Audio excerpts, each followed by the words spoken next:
Starting with question number one on the study guide, what is irregular drama and what is an example of irregular drama? This is going all the way back to the beginning of chapter six, and we were talking about neoclassicism and how when at the beginning of the 19th century, people started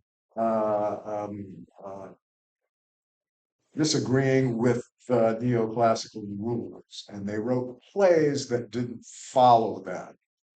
If a play followed the neoclassical rules, it was considered regular drama.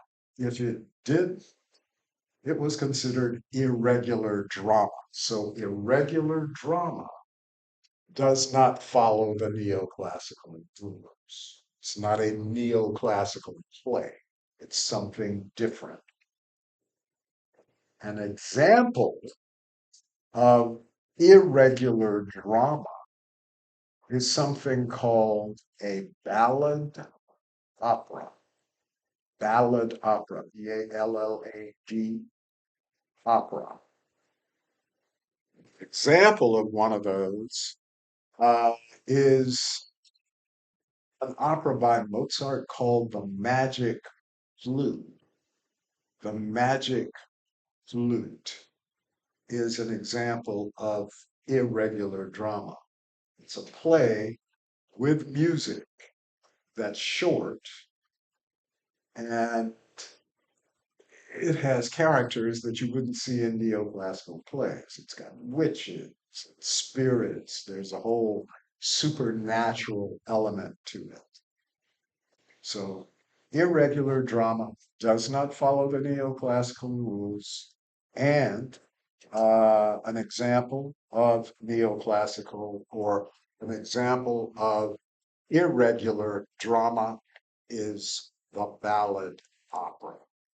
Irregular drama, the ballad opera. And what was the name of the opera that you just named? The magic flute. Magic flute.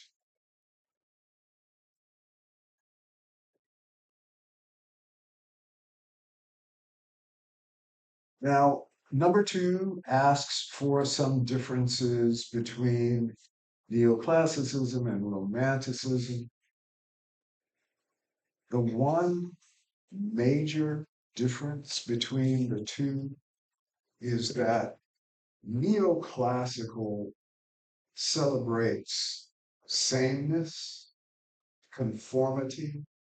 Everything should be one way. We have one way of looking at things. With romanticism, a variety of just variety is celebrated rather than sameness. A new way of looking at things. Differences are celebrated more than the convention, the sameness of things.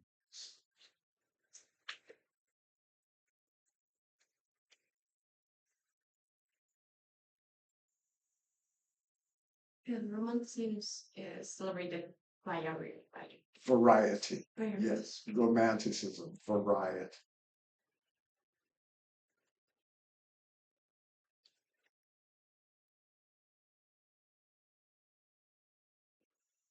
Now, moving on to number three. Now, this is directly from your text. They refer to melodrama, melodrama, melodrama, as being the pop culture manifestation of romanticism. So, what is the pop culture manifestation of romanticism? Melodrama.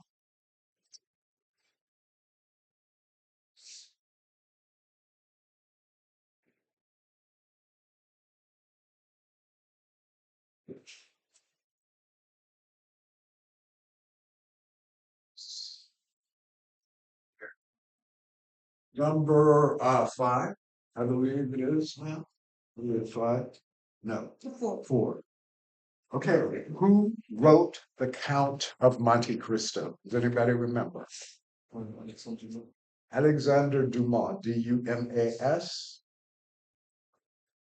Alexander Dumas wrote The Count of Monte Cristo.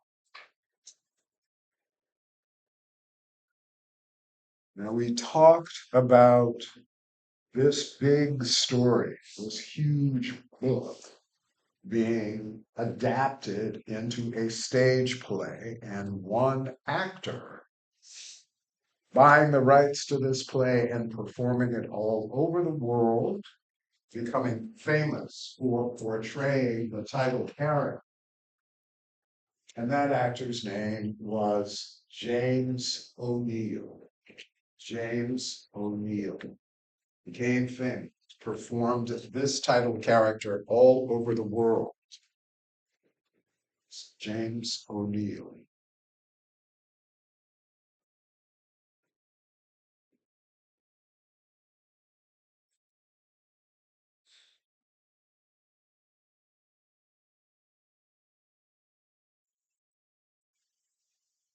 Melodrama is big, it's active, it tries to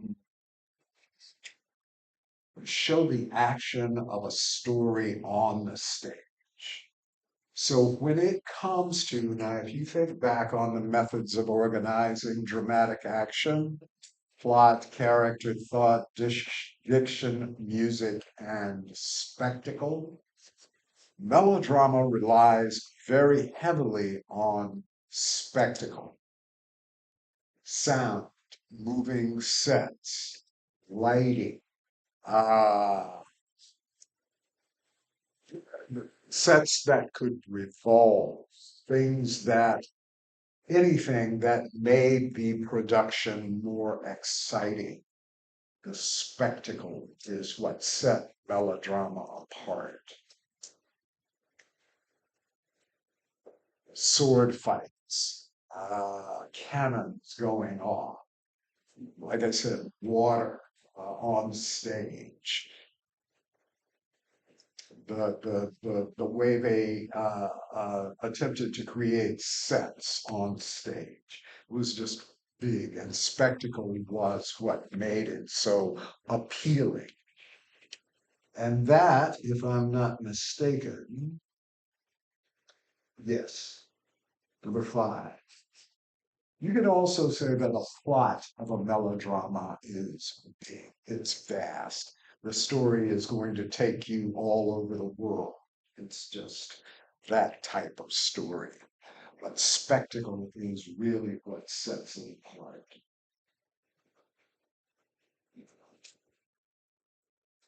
All right, number six. Yeah. During the 1800s, during the 19th century, there were two advancements, intellectual, scientific advancements that changed society, the way we think about things. Anybody remember which two those were? Things that happened, shifted the way people thought about humanity and society. The first is Darwin's theory of evolution. And the second was Sigmund Freud's theory of personality. Okay? The ego, the superego, the id. So Sigmund Freud's theories, as well as Charles Darwin's theory of evolution, big impact on how we see things, especially in our, or for our purposes, how playwrights approached writing plays. Because if we move on now and look at question number 7, what did the realists believe about character? And by that I mean characters, the characters that we see in plays. The realists believed that character is determined by heredity and environment. Certainly, these two intellectual advancements influenced this. Heredity and environment. Our DNA certainly plays an important part in defining character, but also the way that we were raised, our environment, um, what we are exposed to as we mature and develop it, how that has an impact on our lives. So heredity and environment influence character.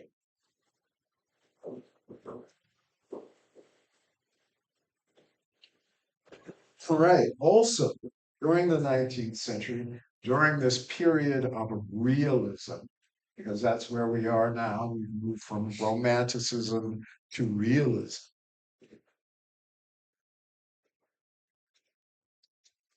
Emphasis on visual accuracy in scenery grew during this period, during the 19th century.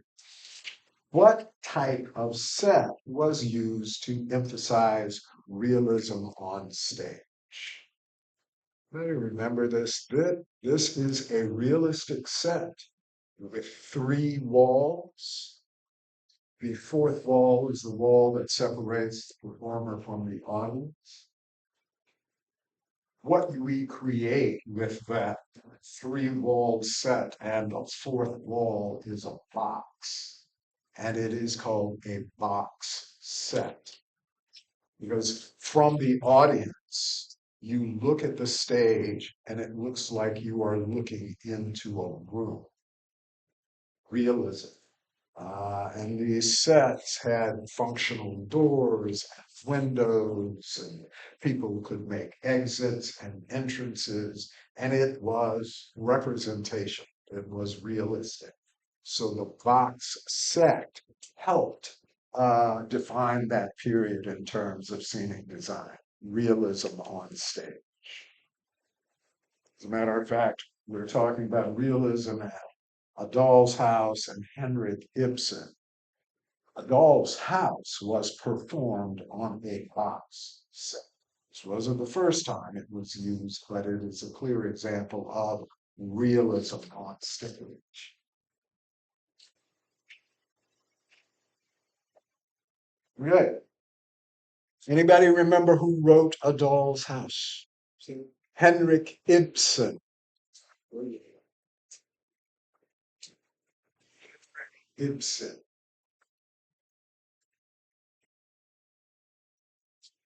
Now we've talked about A Doll's House. We watched it. Um, and we know that the main character in this play is a woman. Anybody remember her name? Nora. Nora Helm. Nora. Her husband is Torvald, Torvald. Remember him. Now, when we talk about these two, we have to talk about what Nora did. Nora committed a crime. What crime did she commit? Does anybody remember? She stole some money to Right. right. But it's embezzlement, forgery, forgery. She forged her father's name on that loan agreement to borrow the money to take her husband away so he could get better, so he could recover. She forged her father's name. That was the crime that she is guilty of.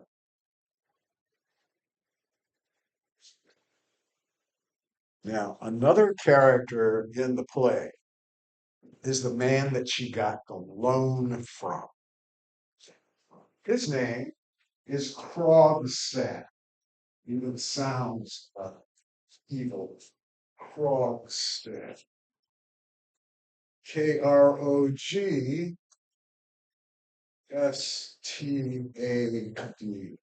Sorry about that. Krogstad. He's the man who actually starts the whole plot because he comes in and basically threatens to expose her for the crime she committed. So those three characters are at the crux of the story: Nora Torvald and Krogstad.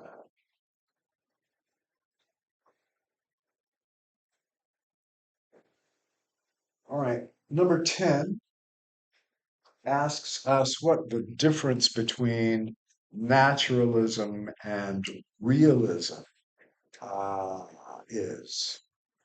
And at this time, naturalism was a more extreme form of realism. This is what your text refers to it as, or your text explains it. But in thinking about it and in thinking about realism and naturalism and the impact of both of them, um, naturalism was just more extreme. If, for example, in A Doll's House, we have the character of Dr. Ray. He said he's ill. He is suffering from this illness, but it's only talked about, only and hinted at. He's suffering from syphilis, and she he's suffering from syphilis, and we don't really hear much about it, much about what his circumstances are. But in a naturalistic play, we would actually see someone suffering from the disease. We would see the impact of the disease on them. Like Ibsen's play Ghosts has a character who also is suffering from syphilis. But toward the end of the play, the disease and its progression takes this terrible impact on his body. And we hear him off stage screaming in pain. We would never hear that in something that was identified as realism. That's naturalism. It's more extreme. So realism, naturalism, major difference between the two is the fact that naturalism is a little grittier, more intense. How extreme. Now, naturalism had an advocate, somebody who thought that theater should be what he called a slice of life.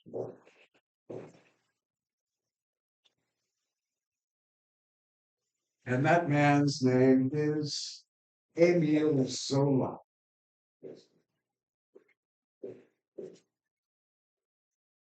Emile Zola is a naturalist, and not in the nature way. He, in terms of theater, his focus on theater was making it as real as the world that we live in. We take what we see in the world and we recreate it on stage as realistically as possible. It's real. It is a slice of life.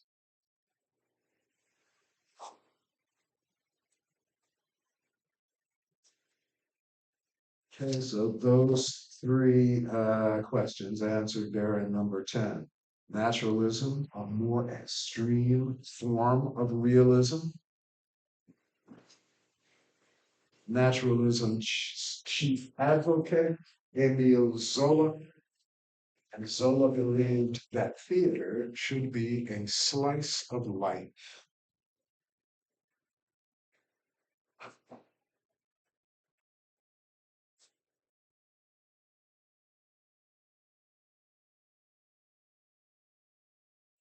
Now, number 11 takes us into a discussion about directors and the influence of directors in the 1800s. Richard Wagner, and this is the fellow mentioned first here, number 11, was a German opera composer. German opera composer, but he was also a theater director.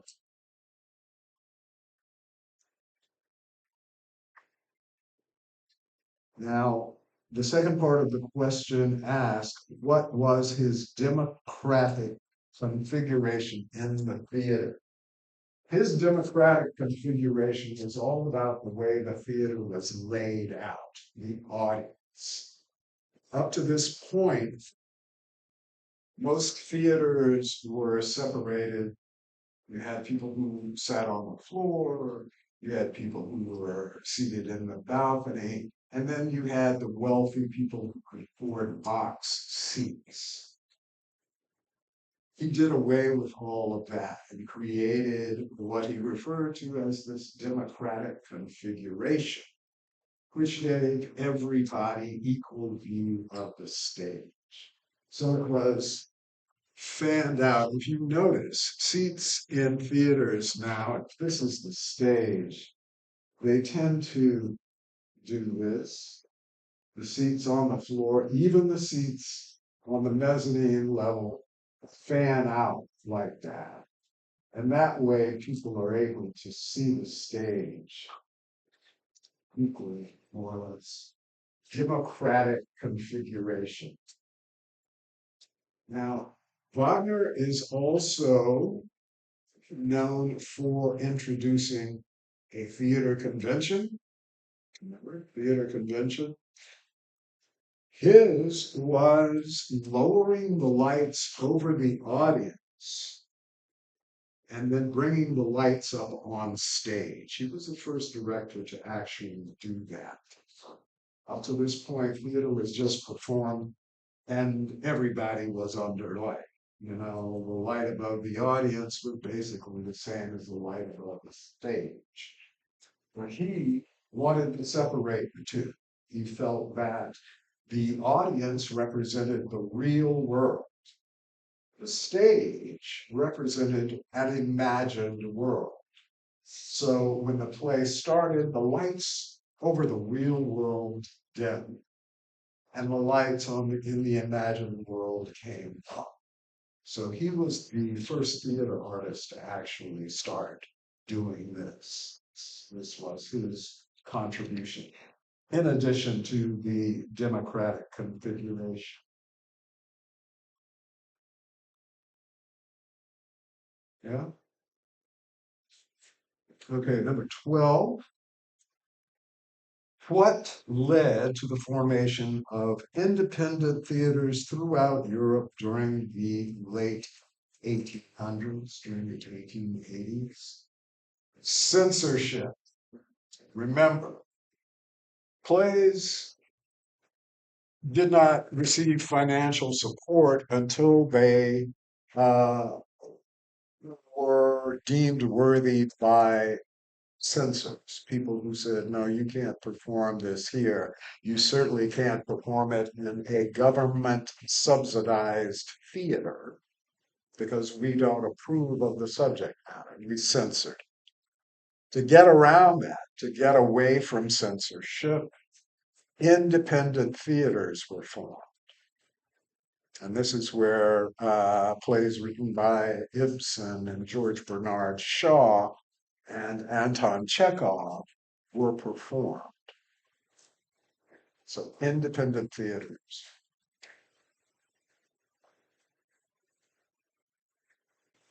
The first independent theater,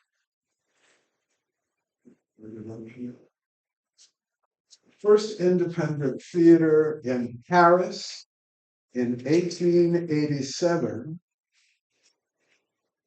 was Theatre Libre, Théâtre Libre.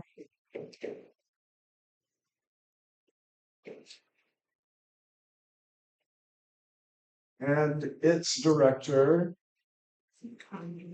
Andre Antoine.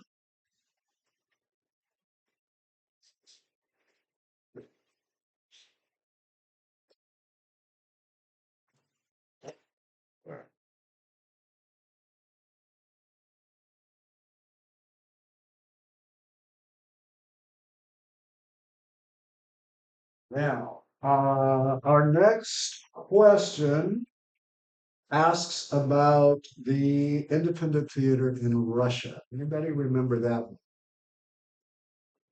Major city in Russia? Was it Moscow? Moscow Art Theater.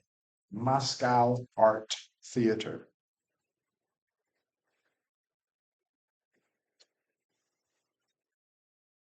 And its director, founder, Slavaski. Stanislavski. Stanislavski.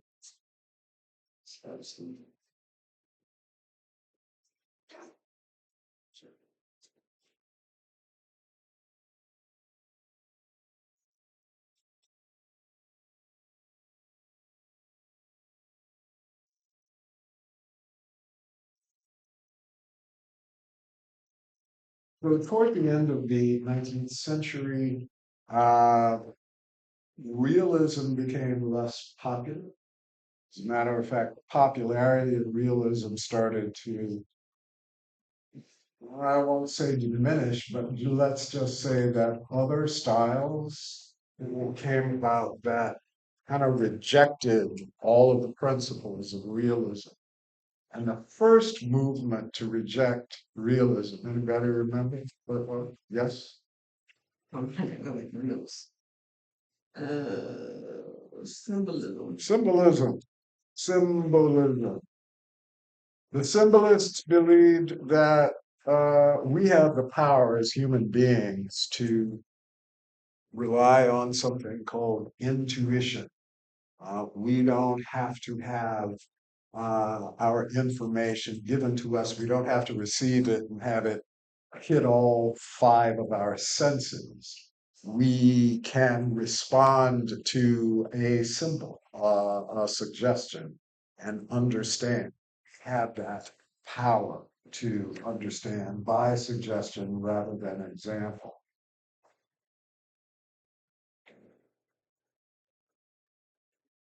So symbolism, the first movement to reject realism. Number 15 asks about the art for art's sake movement in England during the late 1800s. Anybody remember what that was? English is good. English aestheticism. English aestheticism. Art for art's sake. And the best or the playwright who kind of exemplifies this movement was a playwright by the name of Oscar Wilde.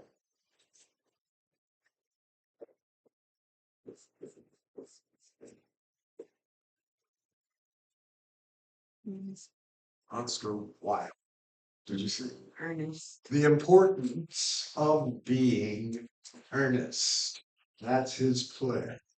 Importance of being earnest.